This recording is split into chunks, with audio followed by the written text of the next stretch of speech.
উষ্ণ হচ্ছে বিশ্ব। ফেব্রুয়ারি মাসেই সেই অশনি সংকেত দিয়েছে। কারণ ১৯০১ সাল থেকে এত গরম ফেব্রুয়ারিতে দেখেননি বিশেষজ্ঞরা। ১২২ বছরের ইতিহাসে এই প্রথমবার উষ্ণতম ফেব্রুয়ারি মাস কাটল। এবছর আরও তাপপ্রবাহর পূর্বাভাস দিয়েছে আবহাওয়া দফতর।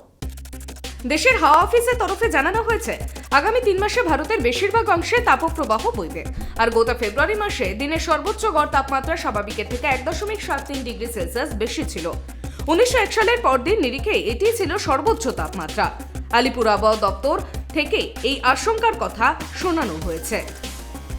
জানানো হয়েছে, মার্চের প্রথম সপ্তাহে ৩৫ ডিগ্রি ছাপিয়ে যাবে কলকাতার তাপমাত্রা। আগামী ৫ দিনে দক্ষিণবঙ্গের কোনো জেলায় বৃষ্টির সম্ভাবনা নেই।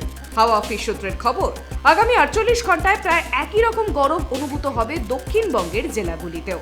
উত্তরবঙ্গে আগামী ২৪ ঘন্টায় দার্জিলিংয়ে হালকা বৃষ্টির সম্ভাবনা রয়েছে। শুক্রবারও দার্জিলিং ও কালিম্পংয়ে হালকা বৃষ্টি হতে পারে। উত্তরবঙ্গের বাকি জেলা ও দক্ষিণবঙ্গে আবহাওয়া মূলত শুষ্ক হবে। সকালের দিকে হালকা কুয়াশা থাকতে পারে। কলকাতায় পরিষ্কার আকাশ থাকবে। পূবালি হাওয়ার দাপট থাকবে। জলীয় বাষ্প ঢোকায় আর্দ্রতাজনিত অস্বস্তিও বাড়তে পারে। বুধবার সকালে সর্বনিম্ন তাপমাত্রা ২৩.৩ ডিগ্রি সেলসিয়াস ছিল, যা স্বাভাবিকের থেকে ৩ ডিগ্রি বেশি। আগামী ২৪ ঘন্টায় শহরের তাপমাত্রা থাকবে ২৩ থেকে ৩২ ডিগ্রি সেলসিয়াস।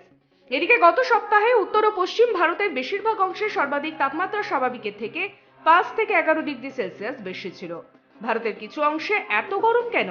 এটা কি গ্রীষ্মকাল, না বছরের বাকি সময় কতটা গরম পড়বে তারই সূচক? ফেব্রুয়ারি শেষ হয়নি, তবুও দেশের বিভিন্ন অংশে তাপমাত্রা ৪০ ডিগ্রি সেলসিয়াস ছুঁয়েছিল।